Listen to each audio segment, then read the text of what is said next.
Hello and welcome to mask वाला review guys. आज मैं बहुत ज़्यादा खुश हूँ क्योंकि मैंने एक ऐसी फ़िल्म देखी है जो इमोशन से भरपूर है। इमोशन से फुल एक फ़िल्म मैंने देखी है जिसका मैं आपके साथ आज ज़िक्र करूँगा उस फ़िल्म का। अब लोग फ़िल्म क्यों देखते हैं? सबसे पहली बात जो लोग फ़िल्म देखते हैं वो इसलिए देखते हैं कि वो अपना टाइम पास करने के लिए, टाइम को ब स्पेशल बनाने के लिए, एन्जॉयमेंट तलाश करने के लिए वो लोग फ़िल्म देखते हैं। कुछ लोग और काम करते हैं, कुछ लोग फ़िल्म देखते हैं। फ़िल्म जो होते हैं, ज़्यादातर लोग होते हैं, वो हमेशा एन्जॉयमेंट के लिए ही देखते हैं। अब जो फ़िल्म है, उसके अंदर एक तो आपके लिए एन्जॉयमेंट हो सकती है और एक उसके अंदर आपके लिए कोई हो सकता है लेसन, कोई हो सकती है आपके लिए इंस्पिरेशन। तो आज मैं जो फ़िल्म आपके लिए लेके आया हूँ, वो भी इसी तरह इंस्पिरेशन और इमोशन से भरपूर फ़िल्म है और इसके एंड में इसके अंदर से हम निकालेंगे कुछ लेसन्स, जो कि हमारे लिए लाइफ में होना बहुत ज़रूरी है। अगर आप एन्जॉयमेंट कर रहे हैं, तो उसके साथ-साथ आपको किसी चीज़ से कोई लेसन लेना भी चाहिए। अगर उसमें ऐसी कोई चीज़ है, तो आप उसको अडॉप्ट करें। आज मैं बात कर रहा हूँ आपके साथ पृथ्वीराज सुकुमारन की फ़िल्म द गोट लाइफ की। ये फ़िल्म एक ट्रू इवेंट और ट्रू स्टोरी के ऊपर बेस्ड है, जो कि एक भारत के एक नजीबुल्लाह नाम आदमी के साथ ही पेश आया था। जो भी सारा इंसिडेंट है, सऊदी अरब में उनके साथ ये इंसिडेंट पेश आया था। फ़िल्म तो 4-5 महीने पहले रिलीज़ हो चुकी है और आप सबने देख भी ली होगी।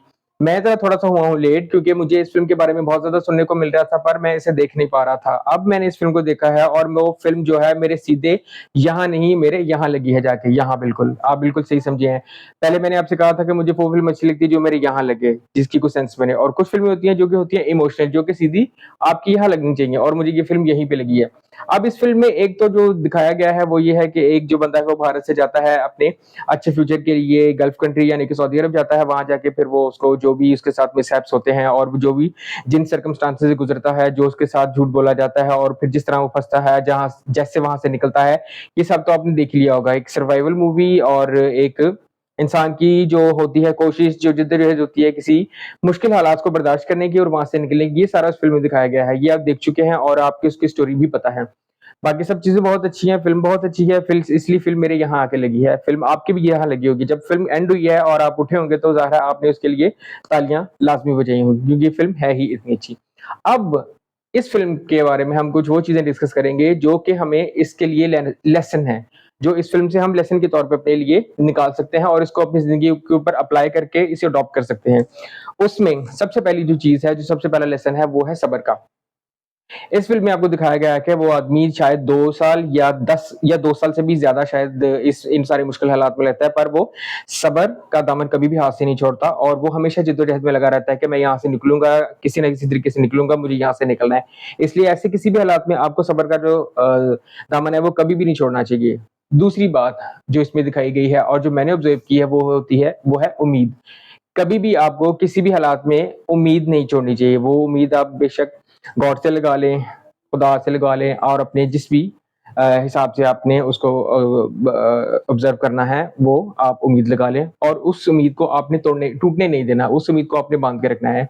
जब तक आपके अंदर उम्मीद होगी, आप हर चीज़ से लड़ सकते हैं, आप ज़िंदा रह सकते हैं, आप हर तरह की मुश्किल से लड़ सकते हैं। इसलिए जो उम्मीद होती है, उसको आपने हमेशा पकड़ के रखना है, उम्मीद को कभी नहीं छोड़ना। क्योंकि अगर आपने ये उम्मीद का जो दामन है ये छोड़ दिया, तो फिर समझिए आप अपने मकसद में बहुत पीछे रह गए। ना आप कहीं से निकल सकते हैं, ना आप अपना कोई गोल अचीव कर सकते हैं। तीसरा जो इसमें लेसन है, वो है इमिग्रेशन के जो आजकल हालात हैं, उसके बारे में। अगर आप किसी दूसरी कंट्री जाना चाहते हैं, तो आपको वहाँ के जो इमिग्रेशन है, उसके ऊपर नज़र रखनी पड़ेगी कि वो लोगों को किस तरह ट्रीट कर रहे हैं। क्योंकि जिस कंट्री में ये वाक़या पेश आया, गल्फ़ स्पेशली सऊदी अरेबिया, वहाँ पे कुछ इमिग्रेशन के ये मसाइल हैं कि वहाँ के लोगों को एक जैसा ट्रीट नहीं किया जाता। इस फ़िल्म में भी आपने देखा होगा कि वो जो इमिग्रेशन के लिए जाते हैं, उनको पहले किसी और बंदे ने कहा होता है, जो भी उनका वो होता है, स्पॉन्सर होता है मेन। वहाँ जाके उनको कोई स्पॉन्सर और मिल जाता है, ठीक है? और फिर वो जो उनके साथ सारा कुछ करता है, मिसहैप देखा आपने वो फ़िल्म में जो दिखाया गया है, वो भी आपने देखा। इसीलिए जब आप किसी ऐसी जगह पे जाएँ, तो अपने ज़हन में ये चीज़ बना के रखें या अपने आप को किसी ऐसी जगह पे जाने के बारे में प्लान करें, सोचें कि जहाँ आपको ये सारे मसाइल मिलने नज़र ना आएँ। आपको लगे कि ये मसाइल आप वहाँ पे फेस नहीं करेंगे।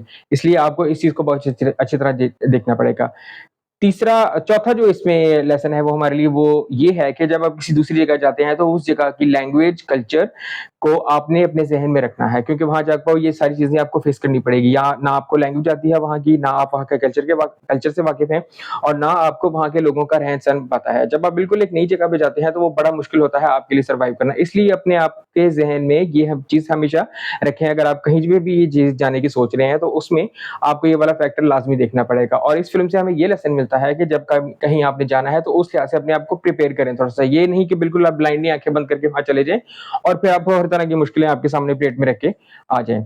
इसके बाद जो अगला जो लेसन इस फ़िल्म में आप ले सकते हैं, जो लेना चाहिए आपको वो ये है कि आपको किसी भी जगह पे अगर आप रह रहे हैं, किसी मुश्किल में फँस गए हैं, जैसे कि ये बंदा जो था नजीब, ये इतने साल वहाँ रहा, इसने वहाँ का सारा माहौल अडॉप्ट किया, वहाँ की जो लोगों की आदत वगैरह थी वो अडॉप्ट की।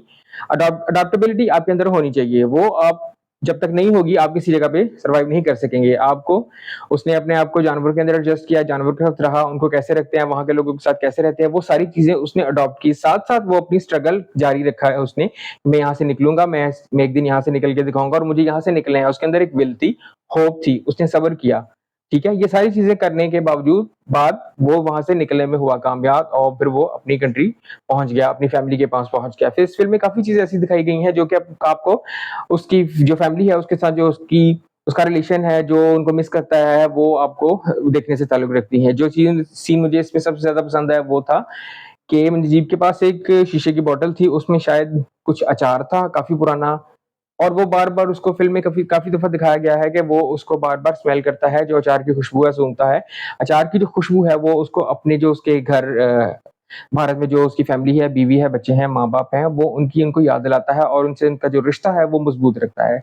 इसलिए ये फ़िल्म हमें ना सिर्फ़ एन्जॉयमेंट फराहम करती है बल्कि हमें बहुत से लेसन भी देती है। आप ये फ़िल्म देखें और इस फ़िल्म में अगर आपको कोई और लेसन नज़र आया हो तो वो आपने लाज़मी मेरे साथ कमेंट में शेयर करना है क्योंकि एक इतनी अच्छी फ़िल्म इतने अरसे बाद इतना प्योर सिनेमा देखने को मिला है मलयालम फ़िल्म का, तो इसलिए मैं तो इसकी तारीफ़ करे किए बगैर बिल्कुल नहीं रह सकता। आप भी इस फ़िल्म को देखें अगर उसमें कोई चीज़ आपको अच्छी लगी हो जो कि मैं इस वीडियो में नहीं बता सका, वो आप भी लाज़मी बताइएगा। नेक्स्ट वीडियो तक के लिए मुझे दीजिए इजाज़त। Good bye.